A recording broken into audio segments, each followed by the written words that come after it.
ದೇಹ ಅಂತ ನಿರೂಪಣದಲ್ಲಿ ವಾಯುವು ಮುಖ್ಯವಾಗಿದ್ದು ಅಂತೇಳಿ ಆ ವಾಯು ಲಕ್ಷಣವನ್ನ ತಿಳಿಸ್ತಾ ಇದ್ರು. ಚರಾಚರದ ಸ್ಥಿತಿಗತಿ ಎಲ್ಲವೂ ವಾಯುವಿನ ಮೂಲಕವೇ ಆಗಿರುತ್ತದೆ. ಅಂದ್ರ ಎಲ್ಲ ಜೀವರಾಶಿಗಳ ಸೃಷ್ಟಿಗೂ ವಾಯುವಿನೇ ಕಾರಣವಾಗಿರ್ತದ. ಮತ್ತೆ ಸೃಷ್ಟಿಯಾದಂತ ಜೀವ ಚಲನೆ ಹೊಂದೋದಕ್ಕೂ ಕೂಡ ವಾಯುನೇ ಕಾರಣ ಆಗಿರ್ತತೆ. ವಾಯು ಅತಿ ಶ್ರೇಷ್ಠವಾಗಿದ್ದು, ಮತ್ತೆ ಕೆಲವು ಕಡೆ ವಾಯುವು ಅರಿವನ್ನು ಕೂಡಿಕೊಂಡು ವಿಕಾರ ಮಾಡುವುದು, ಮತ್ತು ಕೆಲವೆಡೆಗೆ ಬರೀ ಗಾಳಿಯಷ್ಟೇ ಬೀಸುವುದು ಅಂತ. ಅಂದ್ರ ಆ ಅರಿವು ಅನ್ನೋದಕ್ಕೂ ಕೂಡ ಗಾಳಿನೇ ಕೂಡಿಕೊಂಡಿರ್ತದ. ಮತ್ತೆ ಕೆಲವು ಕಡೆ ಬರೀ ಗಾಳಿ ಅಷ್ಟೇ ಇರ್ತತೆ. ವಾಯುವಿನ ವಿಕಾರಿ ಸ್ವಭಾವವನ್ನೇನು ವರ್ಣಿಸುವುದು, ಅದು ಎಷ್ಟು ಕಾರ್ಯ ಮಾಡ್ತತ, ಹೆಂಗ ಮಾಡ್ತತೆ ಅನ್ನೋದನ್ನ ಅದು ಎಷ್ಟು ವರ್ಣಿಸುವುದು. ಒಂದೊಂದ್ಸಲ ನೋಡಿದ್ರ ಕಾಣೋದಿಲ್ಲ, ಗುಪ್ತವಾಗಿರ್ತತಿ. ಒಂದೊಂದ್ಸಲ ತನ್ನ ವಾಯುವಿನಿಂದನೇ ಆದಂತ ಚಮತ್ಕಾರ ಕಾರ್ಯಗಳನ್ನು ಕೂಡ ಅದು ವಾಯು ತೋರಿಸ್ತತಿ. ದೃಷ್ಟ ಗಾಳಿಯು ಮೈ ಮೇಲಿಂದ ಆಯಲು ಕೈಕಾಲು ಒಣಗುವುದು. ಅಂದ್ರ ಈ ಒಣ ಗಾಳಿ, ಈ ಮೂಡ್ ಗಾಳಿ ಅಂತಾರ, ಇಂಥ ಬಿಸಿ ಗಾಳಿ ಬೀಸೋದ್ರಿಂದ ಅದು ಮೈ ಮೇಲೆಲ್ಲ ಮೈಯೆಲ್ಲ ಒಣಗ್ತದ. ಕೆಟ್ಟ ಗಾಳಿಯಿಂದ, ಆ ದುಷ್ಟ ಗಾಳಿಯಿಂದ ಮೈ ಮೇಲಿಂದ ಆಯಲು ಕೈ ಕಾಲು ಒಣಗುವವು. ಮತ್ತು ಕೆಟ್ಟ ಗಾಳಿಯಿಂದ ಬಂದು ಬೆಳೆ ಒಣಗುತ್ತವೆ. ಈ ಕಡೆ ಮೂಡ್ ಗಾಳಿ ಅಂತಾರೆ, ಈ ಕಡೆ ತಮಿಳ್ನಾಡು ಭಾಗದ ಈ ಕಡೆ ಗಾಳಿ ಬೀಸಿದಾಗ ಬೆಳೆ ಮೂಡ್ ಗಾಳಿ ತಿರುಗ್ತಪ್ಪ, ಇನ್ ಕೈ ಹೊಡಿತವು, ಬಾಯಿ ತುಟಿ ಹೊಡಿತವು, ಮೈ ಹೊಡಿತೈತಿ ಅಂತ. ಇವಾಗೆಲ್ಲ ಆಧುನಿಕ ಬಂದು ಮೊದ್ಲೆಲ್ಲ ಬಾಳ ಹೊಡಿಯವು.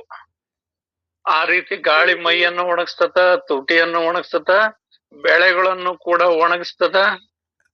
ಅದರಂತೆ ಅನೇಕ ರೋಗದಂತ ಗಾಳಿಗಳು ಜಗತ್ತಿನಲ್ಲಿ ಪೀಡೆ ಮಾಡುವವು. ಕೆಲವು ರೋಗಗಳಿಗೆ ವಿಷಪೂರಿತ ಗಾಳಿಯು ಬೀಸಿದಾಗ ಅದು ಕೆಲವು ರೋಗಗಳಿಗೂ ಕೂಡ ಕಾರಣ ಆಗ್ತದೆ. ಆಕಾಶದಲ್ಲಿ ಸಿಡಿಲು ಕಡಕಡ ಎಂದು ಭಯಂಕರ ಸಪ್ಪಳ ಮಾಡುವುದಾದರೂ ಗಾಳಿಯಿಂದಲೇ. ಆಕಾಶದೊಳಗ ಗುಡುಗು ಸಿಡ್ಲು ಅಂತ ಹೇಳ್ತೇವೆ. ಆ ಗಾಳಿಯಿಂದ ಮೋಡಗಳು ಒಂದಕ್ಕೊಂದು ತಾಕಿದಾಗ ಅವು ಸಿಡ್ಲು ಹೊಡಿತೈತಿ ಅಂತ ಹೇಳ್ತಾರೆ, ಸಿಡಿಲು ಅಂತ ಹೇಳ್ತೇವೆ. ಅದು ಅಲ್ಲಿದ್ದ ಸಿಡಿದದ್ದು ಒಂದೊಂದ್ಸಲಿ ಭೂಮಿ ಮೇಲೆ ಬಿದ್ದಾಗ ಮರಗಳೇ ಸುಟ್ಟು ಹೋಗ್ತವೆ, ಅಥವಾ ಏನೆಲ್ಲ ಸಿಡಿಲಿನಿಂದ ಅನಾಹುತ ಆಕತೆ. ಅದಕ್ ಕಾರಣ ಏನು ಅಂದ್ರ ಗಾಳಿನೇ ಆಗಿರ್ತತಿ. ಆ ಗಾಳಿಯು ಒಂದ್ ಕಡೆಯಿಂದ ಇನ್ನೊಂದ್ ಕಡೆಗೆ ಮೋಡಗಳನ್ನ ಒಂದ್ಕೊಂದು ಘರ್ಷಣೆ ಆದಾಗ, ಒಂದ್ಕೊಂದು ಡಿಕ್ಕಿ ಆದಾಗ ಅಲ್ಲಿ ಆ ಸಿಡಿಲು ಬರ್ತತಿ. ಆ ಸಿಡಿಲಿನಿಂದ ಭಯಂಕರ ಶಬ್ದ ಬರ್ತದೆ. ಆ ಶಬ್ದವಾದರೂ ಗಾಳಿಯಿಂದಲೇ ಅಲ್ಲದೆ ವಾಯುವಿನಿಂದಲೇ. ಬೇರೆ ಬೇರೆ ರಾಗಗಳು ಸ್ವರಜ್ಞಾನವಾಗುವುದು, ರಾಗಗಳಲ್ಲಿ ದೀಪ ಹತ್ತುವಿಕೆ, ಮೋಡ ಗವಿದು ಮಳೆಯಾಗುವಿಕೆ ಮುಂತಾದ ಚಮತ್ಕಾರಗಳು ಉಂಟು. ಗಾಳಿಯಿಂದನೇ ಈ ಅನೇಕ ಸಂಗೀತ ಆಡ್ತಾರಂದ್ರ ಅದು ರಾಗದ ಮುಖಾಂತರ, ಅಂದ್ರ ಅದು ಕೂಡ ಗಾಳಿಯಿಂದನೇ ಅದು ಶಬ್ದ ತರಂಗಗಳು ಹೊರಗ್ ಬರ್ತಾವು. ಮೋಡ ಆಗಿ ಮಳೆ ಸುರಿಯೋದು ಕೂಡ ಗಾಳಿಯಿಂದನೇ. ಅನೇಕ ರಾಗವಾಗಿ ಸಂಗೀತವನ್ನ ಆಡೋದು ಏನಿದಾರಲ್ಲ ಅದು ಕೂಡ ಸಂಗೀತದಿಂದನೇ. ಉಪ್ಪೆಂದು ಗಾಳಿ ಊದಿದರೆ ಉಚ್ಚರ ದಪ್ಪವುದು, ಎಚ್ಚರ ದಪ್ಪುವುದು ಅಂತ ಹೇಳ್ತದೆ, ಇಲ್ಲಿ ಪ್ರಿಂಟ್ ಇದೆ. ಎಚ್ಚರ ದಪ್ಪುವುದು, ಆ ಗಾಳಿಯ ಮಾಯವು ಗಾಳಿಯಿಂದಲೇ ಎಲ್ಲ ಮಂತ್ರಗಳ ಗತಿ ಇರುವುದು. ಕೆಲವು ಸಿದ್ಧಿ ಪುರುಷರು ಮಾಡ್ತಾರ, ಉಪ್ಪಂದು ಊಬಿದ ಕೂಡ್ಲೆ ಕೆಲವ್ರಿಗೆ ಎಚ್ಚರ ತಪ್ತದೆ, ಕೆಲವರು ಪ್ರಜ್ಞಾ ಆಗ್ತಾರ. ಇನ್ನು ಏನಾನ ಈ ಮೋಡಿ ಕಾರ್ಯಗಳನ್ನ ಮಂತ್ರಗಳನ್ನ ಯಾರ್ಯಾರು ಏನಾರ ಮಾಡ್ತಾರಲ್ಲ, ಇವರು ಕೂಡ ಆ ಗಾಳಿಯಿಂದನೇ ಇವ್ರ ಮಂತ್ರಗಳೆಲ್ಲ ನಡೆಯುವುದು. ಮಂತ್ರದಿಂದ ದೇವತೆಗಳು ಪ್ರಕಟವಾಗುವುದು, ಆ ಮಂತ್ರದಿಂದ ಆ ದೇವತೆಗಳು ಪ್ರಕಟವಾಗ್ತವೆ. ಮಂತ್ರದಿಂದ ಭೂತಗಳು ನಷ್ಟವಾಗುವು. ಕೆಲವ್ರಿಗೆ ಏನೋ ಗಾಳಿ ಶಕ ಆದಂಗ ಆಗೈತಿ, ಹಂಗಾಗೈತಿ ಅಂತ ಏನೋ ಹೇಳಿದಾಗ ಕೆಲವು ಮಂತ್ರಗಳಿದಾವ. ಕೆಲವು ಮಂತ್ರಗಳನ್ನ ಹೇಳಿದಾಗ ಅವು ಗಾಳಿ ಶಕ ಅನ್ನೋದು. ಹಿಂದೆಲ್ಲ ಆ ರೀತಿ ಹಳ್ಳಿಗೊಳಗ ಅವೆಲ್ಲ ಬಾಳ ಇದ್ವು, ಇವಾಗೆಲ್ಲ ಕಡಿಮೆ ಆಗಿದೆ. ಆ ಗಾಳಿಯಿಂದಲೇ ಎಲ್ಲ ಮಂತ್ರಗಳ ಗತಿ ಇರುವುದು. ಎಲ್ಲಾ ಮಂತ್ರಗಳು ಯಾವ್ದು ಆಧಾರದ ಮೇಲೆ ಇದಾವಂದ್ರ ಆ ಗಾಳಿಯಿಂದನೇ ಇದಾವು. ಮಂತ್ರದಿಂದ ದೇವತೆಗಳು ಪ್ರಕಟವಾಗುವರು, ಮಂತ್ರದಿಂದ ಭೂತಗಳು ನಷ್ಟವಾಗುವವು, ಮತ್ತು ಮಂತ್ರ ಶಕ್ತಿಯಿಂದಲೇ ಕಣ್ಕಟ್ಟು ಮೋಹಿನಿ ಮಾಡುವರು. ಇದೆಲ್ಲದೂ ಕೂಡ ಮಂತ್ರ ಶಕ್ತಿಯಿಂದನೇ ಕಣ್ಕಟ್ಟು ಮೋಹಿನಿ, ಈ ಅಂಜನದೊಳಗ್ ಹುಡುಕೋದು, ಇನ್ನೇನಾರ ಮಾಟ ಮಂತ್ರಗಳನ್ನ ಮಾಡ್ಸೋದು, ಏನಾರ ಅದನ್ನ ಬಿಡ್ಸೋದು ಇದನ್ ಬಿಡ್ಸೋದು, ಏನೆಲ್ಲ ಮಾಡ್ತದ್ರಂದ್ರ ಅವೆಲ್ಲವೂ ಗಾಳಿಯಿಂದನೇ. ರಾಕ್ಷಸ ಸ್ತಂಭನ, ಮೋಹನಾಧಿಕ, ಆಶ್ಚರ್ಯಕಾರಕ ಮಾಯ ರಚನೆಯು ದೇವತೆಗಳಿಗೂ ಕೂಡ ತಿಳಿಯದು.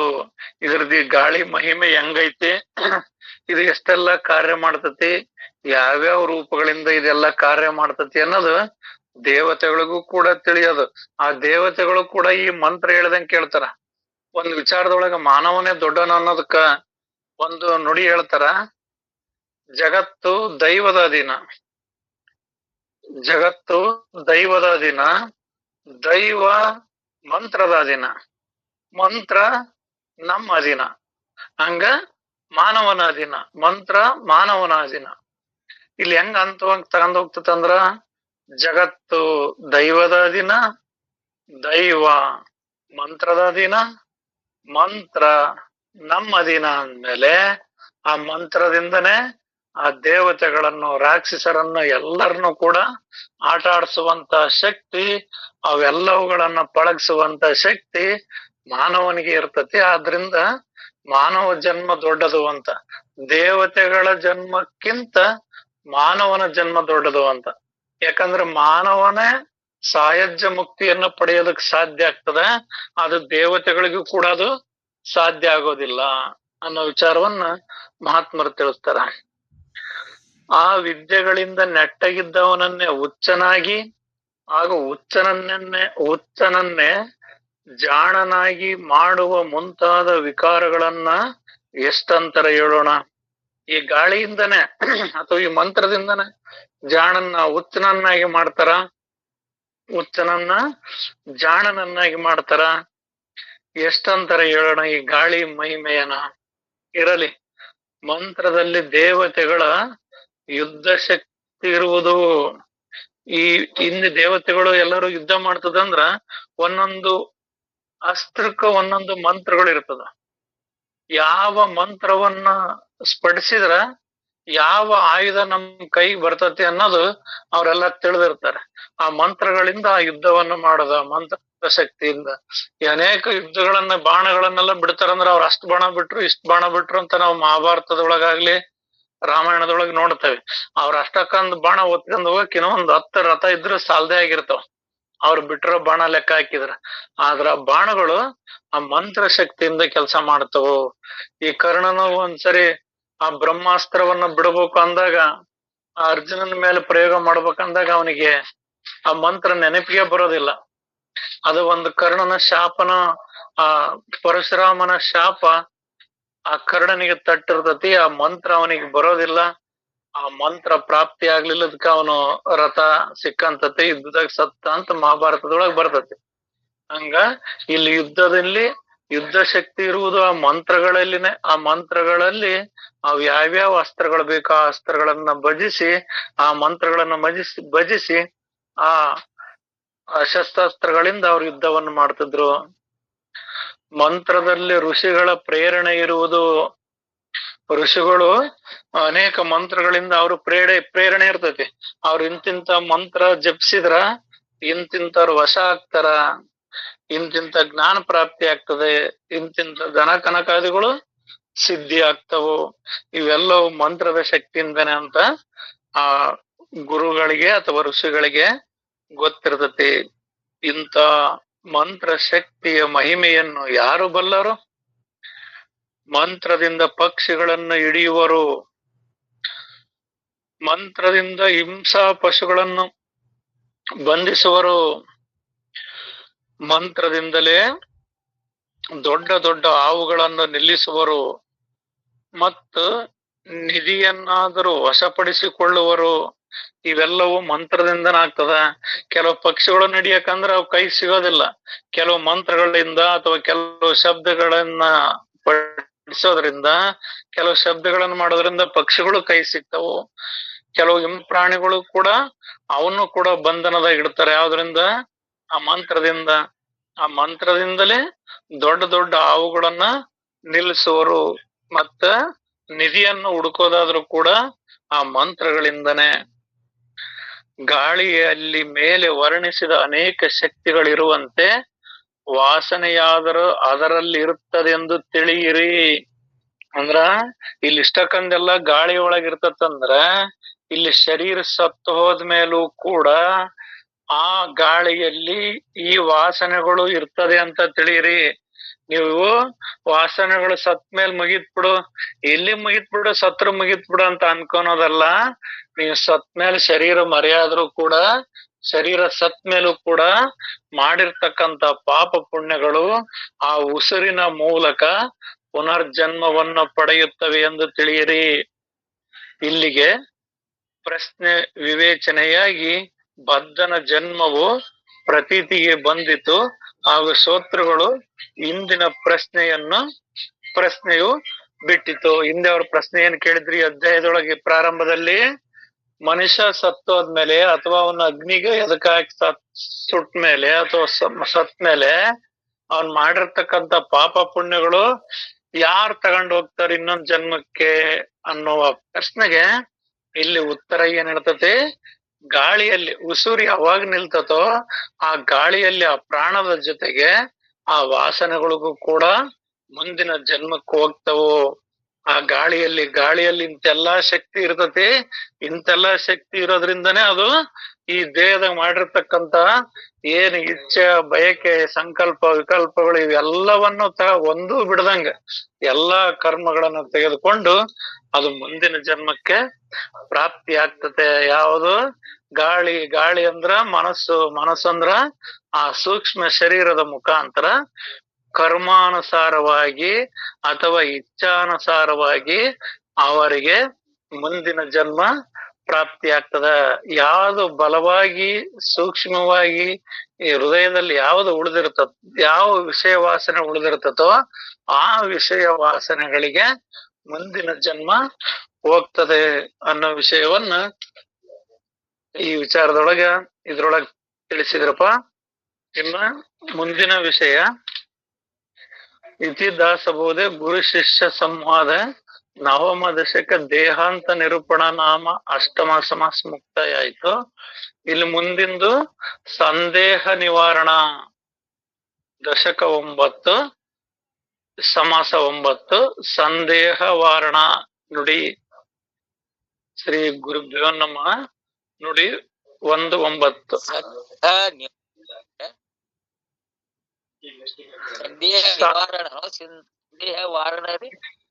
ಇದು ಪ್ರಿಂಟ್ ತಪ್ಪಿರ್ಬೋದೇನಪ್ಪ. ಸಂದೇಹ ವಾರಣೆ ಅಂತ ಐತಿ. ಸಂದೇಹ ವಾರಣೆ ಅಂತ. ಅದನ್ನ ಮೊದಲ ಹಂಗ ಓದಿದೆಪ್ಪ. ಸಂದೇಹ ನಿವಾರಣೆ, ಸಂದೇಹ ನಿವಾರಣೆ. ಹಂಗ ಓದಂತ ಹೇಳ್ರಿ, ಹಂಗ ತಗನಂತ ಹೇಳ್ರಿ.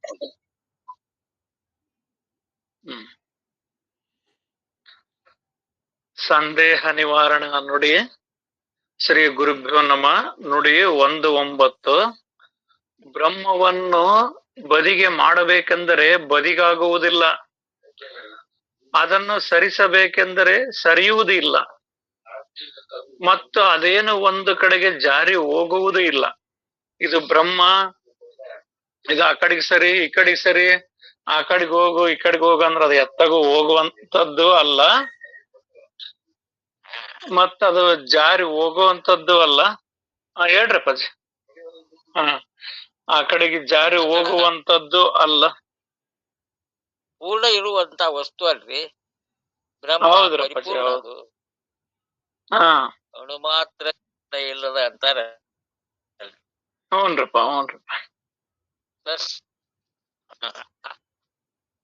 ಹೇಳ್ರಿ ಮುಂದೆ.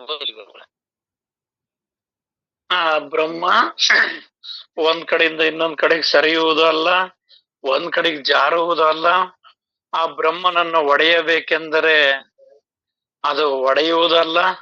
ಯಾಕಂದ್ರೆ ಅದಕ್ಕೆ ಆಕಾರನೇ ಇಲ್ಲ, ರೂಪನೇ ಇಲ್ಲ. ರೂಪ ಇದ್ದಿದ್ರೆ ಒಡಿಬೋದಾಗಿತ್ತು. ಅದು ಒಡೆಯಬೇಕೆಂದರೆ ಒಡೆಯುವುದಿಲ್ಲ, ಸೀಳಬೇಕೆಂದರೆ ಸೀಳುವುದಿಲ್ಲ, ಮತ್ತು ದೂರ ಮಾಡ ಹೋದರೆ ಅದು ದೂರವಾಗುವುದಿಲ್ಲ. ಬ್ರಹ್ಮವು ಖಂಡಿತವಾಗದ ಅಖಂಡ ವಸ್ತುವಿರುವುದು. ಅದು ಬ್ರಹ್ಮನ್ನ ನಾವು ಸರಿಸ್ತವಿ, ದೂರ ಮಾಡ್ತವಿ, ಆ ಕಡೆಗೆ ದಬ್ತವಿ, ಅದನ್ನ ಸೀಳ್ತವಿ, ಅದನ್ನ ಹೊಡಿತವಿ, ಏನೋ ಮಾಡ್ತವಿ ಅಂದ್ರೆ ಅದು ಏನೊಂದು ಆಗೋದಿಲ್ಲ. ಅದು ಖಂಡಿತ ವಸ್ತು ಅಲ್ಲ. ತುಂಡು ರೂಪನಾಮಗಳಿಂದ ಕೂಡಿರ್ತಕ್ಕಂಥ ವಸ್ತುವಲ್ಲ ಅದು. ಅದು ಅಖಂಡವಾಗಿರ್ತಕ್ಕಂಥದ್ದು. ಆ ಅಖಂಡ ವಸ್ತುವಿರುವುದು. ಅದನ್ನ ಏನಾರ ಮಾಡ್ತಾನೆ ಅಂದ್ರ ಅದೇನೂ ಆಗೋದಿಲ್ಲ. ಏಕಮೇವದಲ್ಲಿ ಮತ್ತೊಂದು ಬಂಡಾಯವಿರುವುದಿಲ್ಲ. ಇದೆಲ್ಲವೂ ನಿಜ. ಅದು ಏಕಮೇವದಲ್ಲಿ ಅದು ಒಂದೇ ಆಗಿ ಎಲ್ಲಾ ಕಡೆಗೂ ತುಂಬಿಕೊಂಡಿರ್ತಕ್ಕಂಥದ್ದು. ಅದು ಎಲ್ಲೆಲ್ಲಿ ಪೊಳ್ಳು ಬಿಡದಂಗೆ, ಗ್ಯಾಪ್ ಬಿಡದಂಗೆ, ಆಕಾಶ, ಪಾತಾಳ, ದಿಕ್ಕುಗಳು ಎಲ್ಲದ್ರ ಕಡೆಗೆ ತುಂಬಿಕೊಂಡಿರೋದು. ಅದ್ರೊಳಗೆ ಎಲ್ಲ ಹೋದವು. ಸೂರ್ಯ, ಚಂದ್ರ, ನಕ್ಷತ್ರ, ಸೌರಮಂಡಲ, ನಾವ್ ಏನೇನ್ ನಾವ್ ಹೇಳ್ತವೋ ಅವೆಲ್ಲವೂ ಅದ್ರೊಳಗದವು. ಅದು ಏಕಮೇವಾಗಿರ್ತಕ್ಕಂಥದ್ದು. ಮತ್ತೊಂದು ಬಂಡಾಯವಿರುವುದಿಲ್ಲ. ಅದನ್ನ ಬಿಟ್ಟು ಅದರಂತದ ಇನ್ನೊಂದು ಅದರ ವಿರುದ್ಧವಾಗಿರ್ತಕ್ಕಂಥದ್ದು, ಅದಕ್ ಸಮಾನವಾಗಿರ್ತಕ್ಕಂಥದ್ದು ಯಾವುದು ಇರೋದಿಲ್ಲ. ನಿಜ. ಆದರೆ ಇಂಥ ಬ್ರಹ್ಮ ವಸ್ತುವಿನಲ್ಲಿ ಜಗತ್ತು ಹೇಗೆ ಒಳ ಸೇರಿತು? ನೀವು ಬ್ರಹ್ಮ ಅದು ಎಲ್ಲಿ ಪಳ್ಳು ಬಿಡದೆ ಮುಳ್ಳು ಕೊನೆಯು ಒಳಗು ಹೊರಗು ತುಂಬ್ಕೆಂದತಿ ಅಂತ ಹೇಳ್ತೀರಿ. ಆಕಾಶದ ಆ ಕಡೆಗಿನೂ ಅದು ಬ್ರಹ್ಮ ಐತಿ, ಪಾತಾಳದ ಆ ಕಡೆಗೂ ಅದು ಬ್ರಹ್ಮ ಐತಿ, ದಶ ದಿಕ್ಕುಗಳ ಆ ಕಡೆಗೂ ಅದು ಬ್ರಹ್ಮ ಐತಿ. ಅದು ಒಳಗು ಹೊರಗು ಎಲ್ಲೆಲ್ಲಿ ಬಿಡದಂಗ ಏಕಮೇವವಾಗಿ, ಅಂದ್ರೆ ಒಂದು ಅಣುವಿನಷ್ಟು ಕೂಡ ಬಿಡುವುದಂಗ ಅದು ತುಂಬ್ಕೆಂದತಿ ಅಂತ ಹೇಳ್ತಿರಲ್ಲ, ಅದು ಐತಿ ಅಂತ ಹೇಳ್ತಿರಲ್ಲ. ಹಂಗಿರೋದ್ರೊಳಗ ಎಲ್ಲೆಲ್ಲಿ ಗ್ಯಾಪ ಇಲ್ದಂತದ್ರೊಳಗ ಅಂತ ಬ್ರಹ್ಮನೊಳಗ ಈ ಜಗತ್ತರ ಹೆಂಗ ಅದ್ರೊಳಗ ಸೇರ್ಕೆಂತು? ಏನೇವ್ ಹೇಳ್ತದ್ರಿ? ಬ್ರಹ್ಮಾಂಡಕ್ಕ ಆಧಾರವಾಗಿ ಐತದು. ಅದ್ರೊಳಗ ಬ್ರಹ್ಮಾಂಡಗಳು ಅದಾವು, ಸೂರ್ಯ, ಚಂದ್ರ, ನಕ್ಷತ್ರ, ಗ್ರಹಗಳು ಎಲ್ಲವೂ ಅದ್ರೊಳಗ ಅದಾವು ಅಂತ ಹೇಳ್ತೀರಿ. ಹಂಗಾರ ಈ ಜಗತ್ತು ಅನ್ನೋದು ಅದ್ರೊಳಗ ಐತಿ ಅಂತೀರಿ. ಅದು ಎಲ್ಲಿ ಗ್ಯಾಪ್ ಇಲ್ದಂಗ ಪೊಳ್ಳು ಇಲ್ದಂಗ ಐತಿ ಅಂತೀರಿ. ಪೊಳ್ಳು ಇದ್ದಿದ್ರ ಗ್ಯಾಪ್ ಇದ್ದಿದ್ರ ಅಲ್ಲಿ ಏನಾರ ಸೇರ್ಕೋಬೋದಾಗಿತ್ತು. ಹಂಗಿರೋದ್ರೊಳಗ ಈ ಜಗತ್ ಹೆಂಗ್ ಸೇರಿತು ಅಂತ ಪ್ರಶ್ನೆ. ಗುಡ್ಡ, ಬಂಡೆಗಲ್ಲು, ಪರ್ವತ ಶಿಖರ, ಅರಣ್ಯಗಳಿಂದೊಡಗೂಡಿದ ಪೃಥ್ವಿಯು ಪರಬ್ರಹ್ಮದಲ್ಲಿ ಹೇಗೆ ರಚನೆಯಾಯಿತು? ಅದು ರೂಪನಾಮಗಳಿಲ್ಲದ್ದು ಅಂತ ಹೇಳ್ತೀರಿ. ಅದ್ರೊಳಗ ಯಾವುದೇ ಕರ್ಮ ಕ್ರಿಯೆಗಳಿಲ್ಲ, ಏನೊಂದೇನಿಲ್ಲ ಅಂತ ಹೇಳ್ತೀರಿ. ಹಂಗಂದ ಮೇಲೆ ಅದ್ರೊಳಗೆ ಈ ದೊಡ್ಡ ಪರ್ವತಗಳು, ದೊಡ್ಡ ದೊಡ್ಡ ಬಂಡೆಗಲ್ಲುಗಳು, ಇವು ಪೃಥ್ವಿ ಅಂದ್ರೆ ಭೂಮಿ, ಇವೆಲ್ಲ ಆ ಪರಬ್ರಹ್ಮದೊಳಗ ಹೇಗೆ ರಚನೆ ಆಯ್ತು? ಇಲ್ಲಿ ಮತ್ತೇನಂದ್ರೆ ಪೃಥ್ವಿಯು ಬ್ರಹ್ಮದಲ್ಲಿ ಅದೇ, ಹಾಗೂ ಬ್ರಹ್ಮವು ಪೃಥ್ವಿಯಲ್ಲಿ ವ್ಯಾಪಿಸಿದೆ. ಹೀಗೆ ಅವು ಒಂದೊಂದರಲ್ಲಿ ಇದ್ದಂತೆ ಪ್ರತೀತಿಯಾಗುತ್ತದೆ. ಈಗ ಬ್ರಹ್ಮಾಂಡದೊಳಗ ಭೂಮಂಡಲ ಐತಿ ಅಂತ ಹೇಳ್ತೀರಿ. ಹಂಗಾರ ಭೂಮಿಯೊಳಗು ಕೂಡ ಆ ಬ್ರಹ್ಮ ಐತಿ, ಆ ಪರಬ್ರಹ್ಮ ವಸ್ತು ಐತಿ ಅಂತ ಹೇಳ್ತೀರಿ. ಓಕೆ, ಇರ್ಲಿ. ಹಂಗಾರ ಅದ್ರೊಳಗ ಇದ್ರೊಳಗ ಅದ ಹೆಂಗ್ ಸೇರ್ತು? ಪೃಥ್ವಿಯು ಬ್ರಹ್ಮದಲ್ಲಿ ಅದೇ, ಹಾಗೂ ಬ್ರಹ್ಮವು ಪೃಥ್ವಿಯಲ್ಲಿಯೂ ವ್ಯಾಪಿಸಿದೆ. ಹೀಗೆ ಅವು ಒಂದೊಂದರಲ್ಲಿ ಇದ್ದಂತೆ ಪ್ರತೀತಿಯಾಗುತ್ತವೆ. ಈ ಪೃಥ್ವಿಯು ಬ್ರಹ್ಮದಲ್ಲಿ ಜಾಗ ಮಾಡಿರುವುದು ಮತ್ತು ಬ್ರಹ್ಮವಾದರೂ ಪೃಥ್ವಿಯನ್ನು ಭೇದಿಸಿರುವುದೆಂಬ ಸಂಗತಿಯು ವಿಚಾರದಿಂದ ಪ್ರತ್ಯಕ್ಷ ಸಿದ್ಧವಾಗುವುದು. ಅಂದ್ರ ನೀವೇನ್ ಹೇಳಿದ್ರಿ? ಬ್ರಹ್ಮಾಂಡದೊಳಗ ಈ ಪೃಥ್ವಿ ಐತಿ, ಪೃಥ್ವಿ ಒಳಗೂ ಬ್ರಹ್ಮಾಂಡ ಐತಿ. ಅಂದ್ರೆ ಪೃಥ್ವಿಯನ್ನ ಭೇದಿಸಿ ಸೀಳಿ ಅದ್ರೊಳಗೆ ಈ ಬ್ರಹ್ಮಾಂಡ ಸೇರ್ಕೊಂಡೈತಿ ಅನ್ನಂಗಾತು ನೀವ್ ಹೇಳೋ ಲೆಕ್ಕಾಚಾರ. ಅದ್ರೊಳಗ ಐತಿ ಅಂದ್ರ ಅದ್ರೊಳಗ ಐತಿ ಅನ್ನೋದಾದ್ರ ಆ ಪೃಥ್ವಿಯನ್ನ ಭೇದಿಸಿರುವುದೆಂಬ ಸಂಗತಿ ಈ ವಿಚಾರದಿಂದ ಪ್ರತ್ಯಕ್ಷ ಸಿದ್ಧವಾಗುವುದು. ಈಗ ಬ್ರಹ್ಮವು ಜಗತ್ತನ್ನು ಭೇದಿಸಿದೆನ್ನುವುದು ಯೋಗ್ಯವೇ ಆಯಿತು. ಅಂದ್ರೆ ಇದರಿಂದ ಏನಾಯ್ತು? ಈ ಜಗತ್ತು ಬ್ರಹ್ಮವನ್ನು ಭೇದಿಸಿತೆನ್ನುವುದು ಮಾತ್ರ ವಿಪರೀತ ಕಾಣಿಸುವುದು. ಈಗ ನೀವ್ ಹೇಳಿರೋ ಪ್ರಕಾರ ಪೃಥ್ವಿಯೊಳಗ ಭೂಮಿಯೊಳಗ ಕೂಡ ಬ್ರಹ್ಮ ಐತಿ ಅನ್ನೋದಾದ್ರ ಭೂಮಿನ ಸೀಳ್ಕೆಂದು ಅದ್ರೊಳಗ ಬ್ರಹ್ಮ ಸೇರ್ಕೆಂದತಿ ಅನ್ನಂಗಕತಿ. ಆದ್ರ ಜಗತ್ತು ಬ್ರಹ್ಮವನ್ನು ಭೇದಿಸಿತೆನ್ನುವುದು ಮಾತ್ರ ವಿಪರೀತವಾಗಿ ಕಾಣಿಸುವುದು. ಭೂಮಿಯೊಳಗ ಬ್ರಹ್ಮ ಸೇರಿತಿ ಅನ್ನೋದು ಓಕೆ, ಸೇರಿತ ಅಂತ ಹೇಳ್ತೀರಿ, ಅದಕ್ಕೆ ಒಪ್ಪಿಗೆನ. ಆದ್ರ ಈ ಜಗತ್ತು ಬ್ರಹ್ಮವನ್ನೇ ಭೇದಿಸಿ ಆ ಬ್ರಹ್ಮದೊಳಗ ಸೇರ್ಕೆಂದತ್ತಲ್ಲ. ಅಂದ್ರ ಅರ್ಥಾತ್ ಇದು ಎಲ್ಲದು ಆ ಬ್ರಹ್ಮದೊಳಗ ಈ ಜಗತ್ತೈತಿ ಅಂದ್ಮೇಲೆ ಆ ಬ್ರಹ್ಮವನ್ನ ಭೇದಿಸಿ ಅಂದ್ರ ಸೀಳಿ ಭಾಗ ಮಾಡಿ ಅದ್ರೊಳಗ ಸೇರ್ಕೆಂದಂಗ ಆತಲ್ಲ.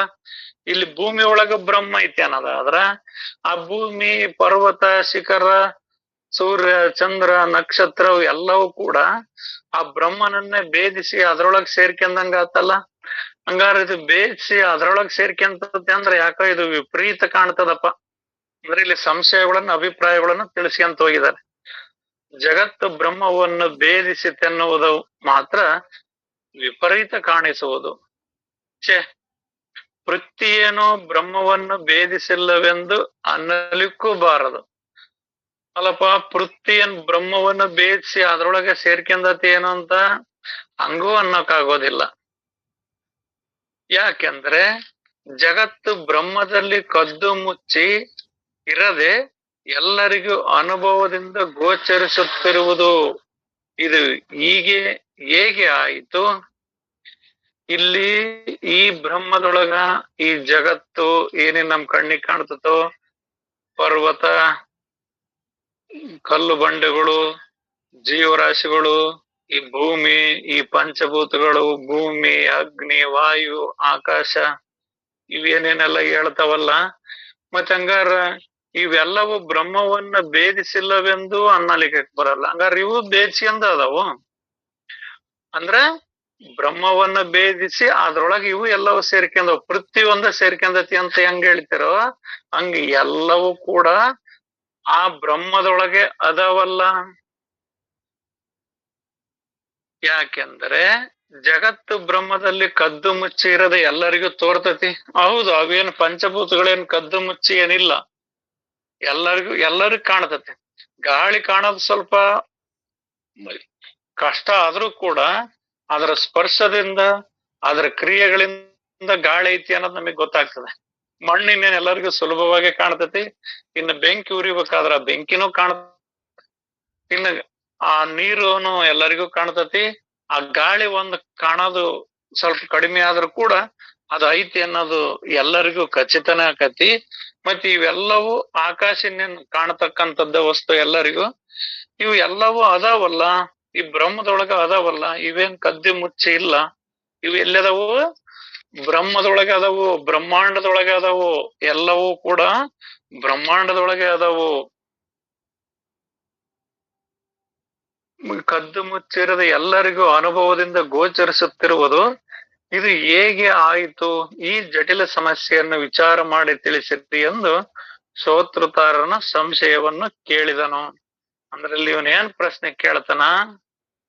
ಬ್ರಹ್ಮಾಂಡ ನೋಡಿದ್ರ ಎಲ್ಲ ಕಡೆಗೂ ತುಂಬ್ಕೊಂಡೈತಿ, ಒಂದಿಷ್ಟು ಗ್ಯಾಪ್ ಬಿಡ್ದಂಗ ಬಿಡ್ದಂಗ ಐತಿ ಅಂತ ಹೇಳ್ತೀರಿ. ಅದ್ರಾಗ ಈ ಭೂಮಿ ಹೆಂಗ್ ಸೇರ್ಕೊಂತು? ಇಲ್ಲಿ ಭೂಮಿಯನ್ನ ಸೇರ್ಕೊಂತು ಅಂತ ಹೇಳನ್. ಭೂಮಿ ಒಳಗ ಮತ್ತೆ ಬ್ರಹ್ಮ ಐತಿ ಅಂತ ಹೇಳ್ತೀರಿ. ಆಯ್ತು, ಭೂಮಿ ಒಳಗ ಹೇಳಿತ್ತ ಅಂತ ಅಷ್ಟೊಂದ ಹೇಳಿ ನೀವು ಬಿಟ್ಟಿಲ್ಲ. ಎಲ್ಲವೂ ಕೂಡ ಬ್ರಹ್ಮದೊಳಗ ಅದಾವ ಅಂತ ಹೇಳ್ತೀರಿ. ಇನ್ನು ಉಳಿದ 4 ಭೂತಗಳು ಕೂಡ ಎಲ್ಲ ಪರ್ವತ, ಶಿಖರ, ಗುಡ್ಡ, ಸಾಗರಗಳು ಎಲ್ಲವೂ ಕೂಡ ಆ ಬ್ರಹ್ಮದೊಳಗ ಅದಾವ ಅಂತ ಹೇಳ್ತೀರಿ. ಹಂಗಾರ ಆ ಬ್ರಹ್ಮನ್ ಸಿಳ್ಕೊಂಡ್ ಅದ್ರೊಳಗ ಹೋಗಿ ಸೇರ್ಕೊಂಡ್ವೇನು? ಹಂಗಾದ್ರ ಬ್ರಹ್ಮವನ್ನ ಭೇದಿಸಿ ಇವೆಲ್ಲವೂ ಅದ್ರೊಳಗ ಅದಾವ ಅನ್ನಂಗಕತ್ತಲ್ಲ. ಇವೆಲ್ಲ ಹೆಂಗ ಆದವು? ಇವೇನ್ ಕದ್ದು ಮುಚ್ಚಿ ಹೋಗಿಲ್ಲ, ನಮ್ಮೆಲ್ಲರಿಗೂ ಕಾಣ್ತಾವ. ಇವು 5 ಭೂತಗಳು ನಮಗ್ ಕಾಣ್ತಾವ. ವಾಯು ಸ್ವಲ್ಪ ಕಾಣೋದು ಕಠಿಣ ಆದ್ರೂ ಕೂಡ ಇದೆಲ್ಲದು ನಮ್ ಕಣ್ಣಿಗ್ ಕಾಣ್ತತಿ. ಇದೆಲ್ಲ ಹೆಂಗ್ ಸಾಧ್ಯ ಆತು? ಅದ್ ನೋಡಿದ್ರ ಪೊಳ್ಳಿಲ್ಲ ಅಂತೀರಿ, ಇಲ್ಲಿ ನೋಡಿದ್ರ ಪೊಳ್ಳು ಐತಿ, ಎಲ್ಲವೂ ಅದ್ರೊಳಗ್ ಸೇರ್ಕೊಂಡವ ಅಂತ ಹೇಳ್ತೀರಿ. ಇದು ಹೆಂಗಾತ ಅಂತೇಳಿ ಆ ಸಂದೇಹ ನಿವಾರಣೆ ಅನ್ನೋ ಪ್ರಶ್ನೆ ಒಳಗ ಶಿಷ್ಯ ಈ ರೀತಿ ಕೇಳ್ತಾನ. ಈಗ ಈ ಪ್ರಶ್ನೆಯ ಉತ್ತರ ಹೇಳುವು ನಡುವೆ ಏನು ಮಾತಾಡದೆ ಚಿತ್ತಗೊಟ್ಟು ಕೇಳಿರಿ. ಶ್ರೋತೃಗಳೇ, ನೀವಂತೂ ಒಳ್ಳೆ ಬಿರಿ ಸಂಶಯವನ್ನೇ ತೆಗೆದಿದ್ದೀರಿ. ಅಂದ್ರ ಒಳ್ಳೆ ಬಿಗಿಯಾದ ಪ್ರಶ್ನೆಯನ್ನ ನೀವು ಸಂಶಯವನ್ನ ತೆಗೆದಿದ್ದೀರಿ. ಜಗತ್ತು ಇಲ್ಲವೆನ್ನಬೇಕೆ ಎದುರಿಗಿರುವುದು, ಅಥವಾ ಅದು ಕಾಣಿಸುತ್ತಿದೆ ಎಂದು ಕರೆ ಎನ್ನಬೇಕೆ ನಾಶ ಹೊಂದುವುದು. ನೋಡ್ರಿ, ನೀವು ಬ್ರಹ್ಮದೊಳಗ ಸೇರ್ಕೊಂಡೈತಿ ಅಂತ ಹೆಂಗ್ ಸೇರ್ಕೊಂಡೈತಿ ಅಂತ ನೀವು ಕೇಳಿದ್ರಿ. ಈ ಜಗತ್ತು ಇಲ್ಲ ಅನ್ನಕ್ ಬರ್ತೀರಾ? ಎದುರಿ ಕಾಣತತಿ. ಐತಿ ಐತಿ ಅಂತ ಹೇಳ್ತೀರಾ, ಮತ್ತೆ ನಾಶ ಹೊಂದತೆ. ಇದಕ್ಕೆ ನೀವೇನ್ ಅನ್ನುವಿರಿ? ಇದಕ್ಕೇನಂತೀರ ನೀವು? ಇದನ್ನ ಐತಿ ಅಂತೀರಾ, ಇಲ್ಲ ಅಂತೀರಾ? ಇಲ್ಲ ಅಂದ್ರೆ ಎದುರಿಗೆ ತೋರಿಸ್ತತಿ, ಐತಿ ಅಂದ್ರೆ ಕಾಣೋದೇ ಇಲ್ಲ. ಇದಕ್ ನೀವೇನಂತೀರಿ? ಆಗ ಶ್ರೋತೃತಾರರು ನಿರೂಪಣೆ ಕೇಳಲು ಮತ್ತೆಷ್ಟು ಉತ್ಸಾಹಕರಾಗಿ ನಾವು ಲಕ್ಷ್ಯಪೂರ್ವಕವಾಗಿ ಕೇಳುತ್ತಿರುವೆವು, ಹೇಳಿರಿ ಎನ್ನಲು ವಾಕ್ತಾರರು ಒಳ್ಳೆಯದು, ಯೋಗ್ಯ ಉತ್ತರ ಹೇಳುವೆವು, ಕೇಳಿರಿ. ಆಕಾಶದಲ್ಲಿ ದೀಪ ಹಚ್ಚಿದರೆ ಆ ದೀಪವು ಆಕಾಶವನ್ನು ಬದಿಗೆ ಸರಿಸಿದಂತಾಯಿತೆ. ಅಂದ್ರೆ ಇವ್ ಪ್ರಶ್ನೆ ಕೇಳಿದ್ನಲ್ಲ, ಆ ಬ್ರಹ್ಮದೊಳಗೆ ಇವೆಲ್ಲ ಹೆಂಗ್ ಸೇರ್ಕೊಂಡವು ಅಂತ.